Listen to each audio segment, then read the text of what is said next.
Nilinaw ng PhilHealth na walang dagdag na dokumento para sa zero balance billing sa government hospitals. Yan ang sentro ng balita ni Bien Manalo.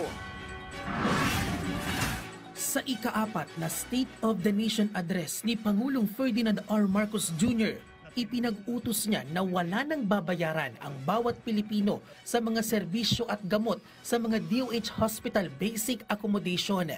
Itinuloy na po natin ang zero balance billing. Libre po. Ibig sabihin, ang serbisyo sa basic accommodation sa ating mga DOH na ospital, wala nang babayaran ang pasyente dahil bayad na ang bill ninyo. Uulitin ko, wala nang kailangan bayaran ng pasyente basta sa DOH Hospital dahil bayad na po ang bill ninyo. Sa pamamagitan ng dagdag na 15% na pondo sa Maintenance and Other Operating Expense o MOOE na ipinag-utos mismo ng Pangulo, mas handa na ang mga DOH Hospital na tumugon at maipatupad ang no balance billing policy.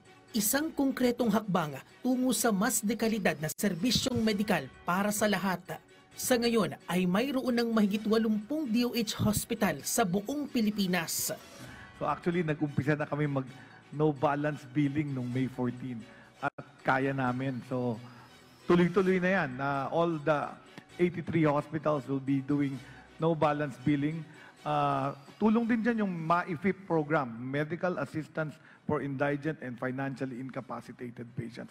Laking ginhawa sa amin para sa aming dialysis patient, lalong-lalo na sa sitwasyon namin na tinamaan ng ganito. Samantala, ilalagay na rin sa eGov app ang pagproseso sa Medical Assistance to Indigent and Financially Incapacitated Patients Program. Ito ay para mas unified, mabilis, transparent at accessible na pagpapaabot ng tulong medikal sa ating mga kababayan. Bien Manalo para sa Pambansang TV sa Bagong Pilipinas.